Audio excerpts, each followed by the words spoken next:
So, hello guys, Drug to Medico is back with the part 3 of scapula and its joints, its ligaments, and how it is attached with the clavicle. So, in this video, you will get to know what are the ligaments present on the scapula and how they are interlinked with the clavicle. So, let's go with the glipsy of the muscles which are already present on the scapula in the video of scapula. So, let's discuss the muscles which are originating and inserting. This is trapezius on the lower lip of spine, and then we know that the deltoid muscle is originating on the anterior and also on the posterior lower lip of spine. So this is deltoid, and you also know that the coracoid process, the 9A and 9B, if you guys remember from the part 2 of anatomy of upper limb, you will get to know that 9A, that is 9A coracobrachialis and short head of bicep. So this are the origins, and what is the ninth insertion in the coracoid process? That is, the ninth one is the pectoralis minor. So this would be easy if you learn like this: the ninth insertion and the ninth origin. The coracobrachialis in short head of bicep and the pectoralis minor, that is the ninth insertion in the part 2 of anatomy of upper limb of Drug to Medico. So let's go. And what is the muscle here? We have supraspinatus muscle here, and at this suprascapular notch we have omohyoid muscle. This muscle is omohyoid. So these are the muscles which you already know from the part 2 of upper limb. So let's go with the ligaments. So what are the ligaments? Firstly, let's go and see where in the part 1 of Drug to Medico in the upper limb, you got to know that clavicle is at clavicle on the posterior surface. It is having conoid tubercle and also the trapezoid ridge. This trapezoid ridge is being attached with the ligament here with the trapezoid ligament. So we have trapezoid ligament and conoid ligament. So we have two ligaments which are already present on the posterior surface of clavicle. We have conoid tubercle which is inserting here, and we have trapezius ridge which is forming on the coracoid process. Near the coracoid process we are having the trapezius ligament, and now we have the coracohumeral ligament. Coracohumeral ligament. You will get to know about this in the humerus and its joints, and these two you got to know now just because you already know the clavicle is having conoid tubercle and the trapezoid ridge.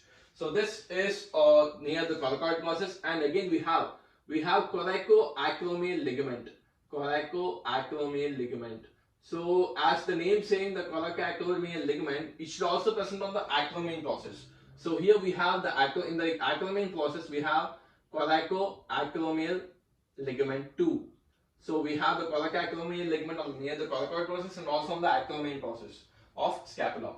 This is the superior aspect. Make a note and make sure that it is clear. This is the superior aspect of scapula. So now this is coracoacromial ligament, and then we have the capsule of.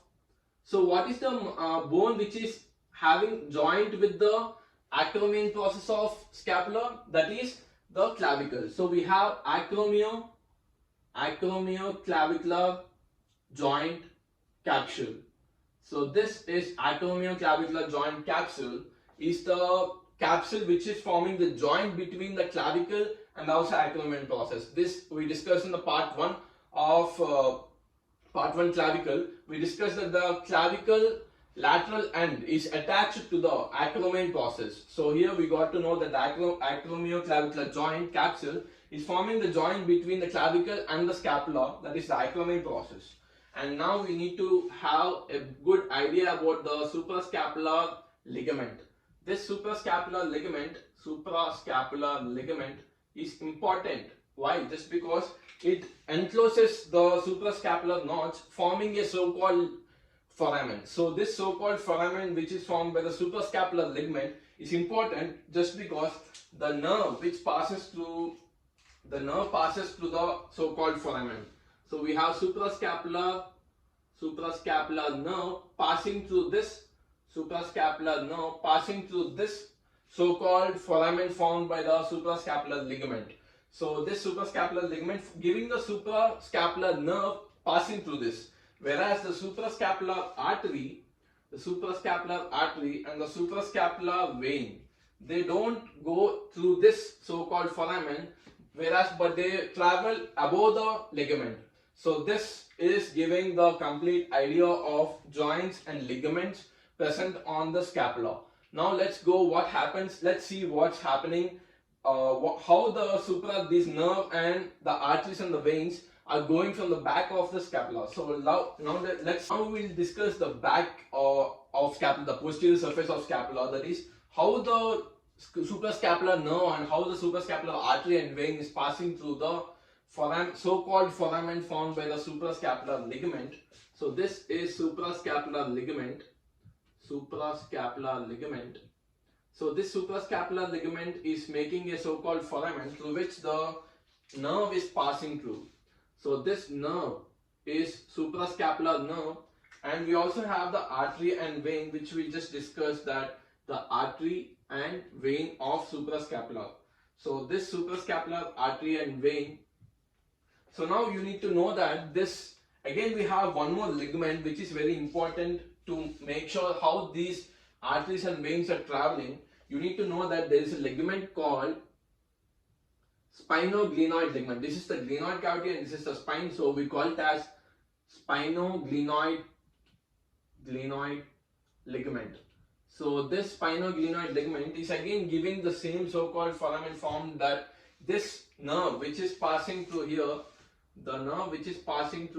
will be going till and goes into the ligament, which is again so-called foramen is formed, and then goes down. So this gives the important thing that this the artery will be going outside, and also the vein will be going outside of the supraglenoid ligament. So this gives an idea that the suprascapular nerve is passing through the suprascapular ligament, making so-called foramen, and also in the supraglenoid ligament, which is enclosing the suprascapular nerve. So this is very important as it is the thing which you need to remember when it is coming to the artery, vein and nerve passage.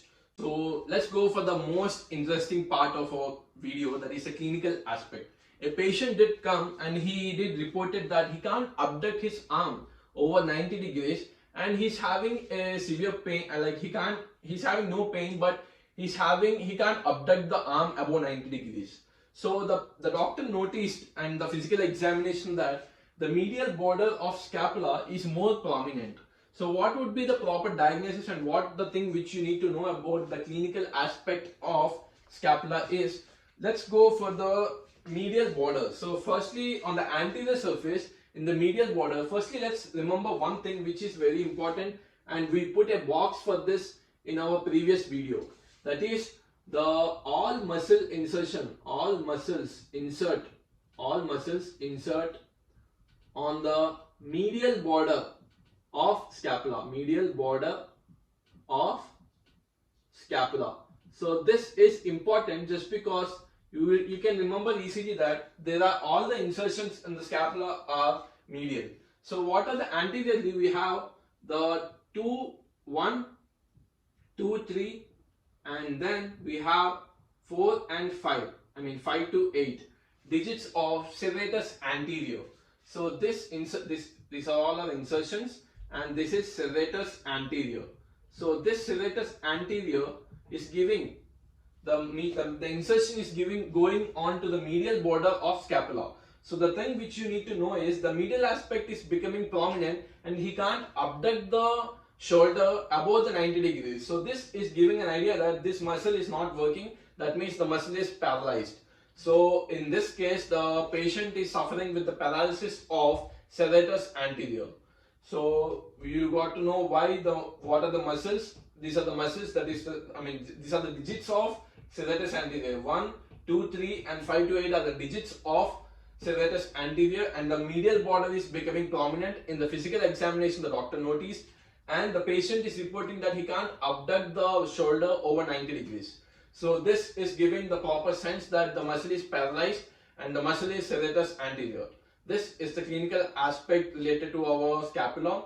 So hope you guys like it, and I wish you would be going and checking my Instagram Drug to Medico for more content and for physiology and anatomy questions so soon. Thank you so much.